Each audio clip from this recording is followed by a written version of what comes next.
テレビ界のアカデミー賞とも呼ばれるエミー賞を通算29回も手にしてきたアメリカ屈指のスポーツキャスターボブ・コスタス氏が米人気番組リッチ・アイゼンショーに出演。番組の中では今シーズン終了後に確実に起きると言われるロックアウトについて、またオーナー格差や勝つ気のない球団問題についても言及。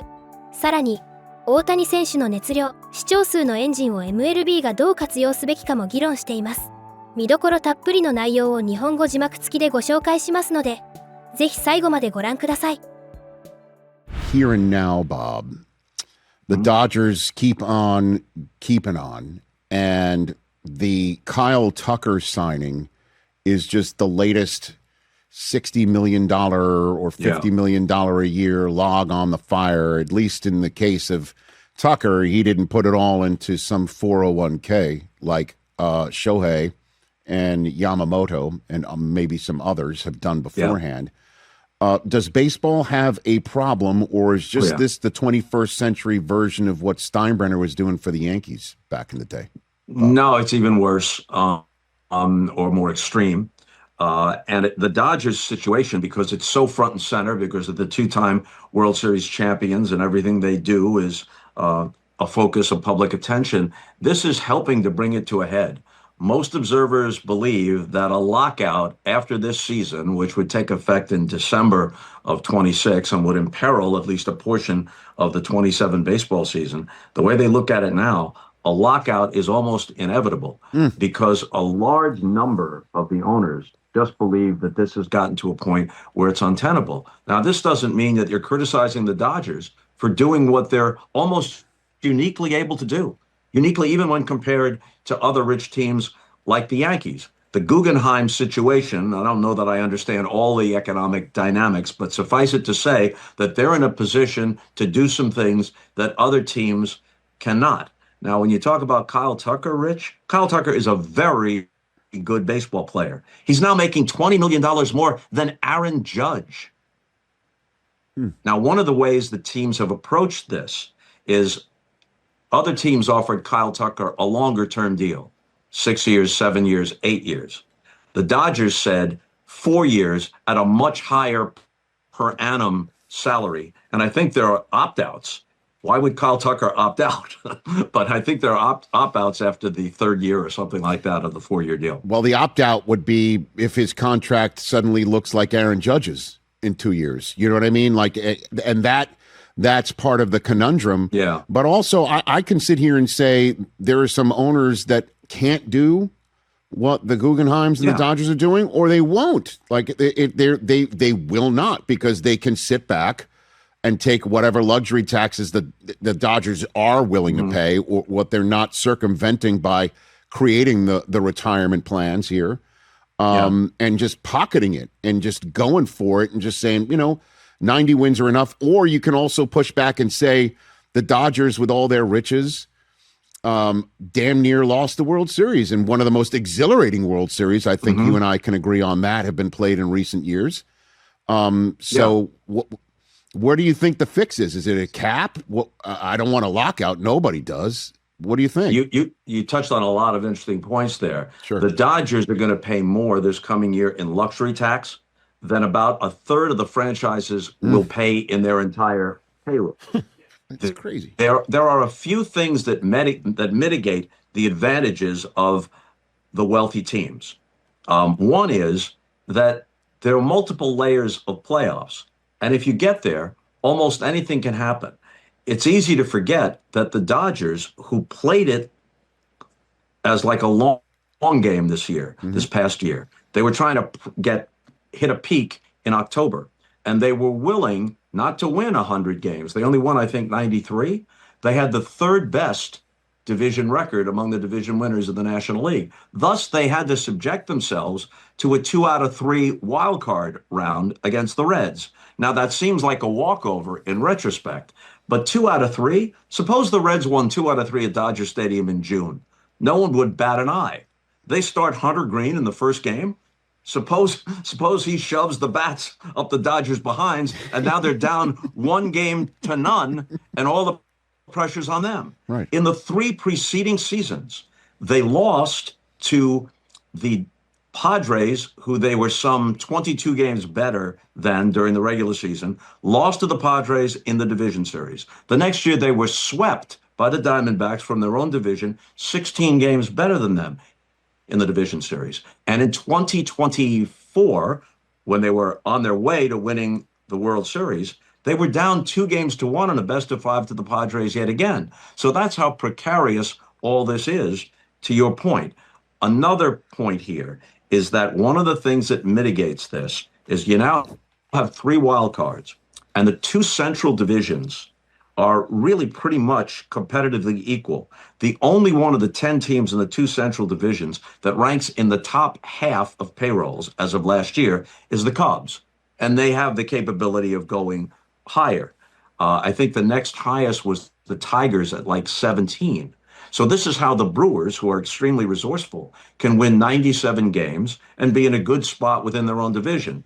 This is how a year or so ago, the Royals, the Tigers, and the Guardians, I think, all made the postseason, and the Twins were in it until the last week. Those central divisions and the third wild card do kind of mitigate the disadvantages. And to your point, win 90, maybe even win 86, 87 under certain circumstances. You're in the tournament, and baseball's different from other sports. In a short series, anybody can prevail. So you think a cap's the answer?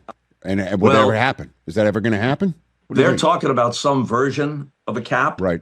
And I guess what they're hoping for is that they can convince Tony Clark and the other people at the Players Association that this is not going to wind up with any ball player standing on a corner rattling a tin cup and asking passerbys for loose change. You know, that the setup here is not to drastically suppress salaries. It's to try to bring things into some kind of balance. And there are ways to do that with the overall revenue of the industry, the measurable revenue of the industry, which doesn't take into account the equity and how much more they can sell it for than they bought it for. But that's one of the advantages of investment, right. One of the advantages of ownership. But there are ways, if there's something that comes up short, all right, here's the overflow.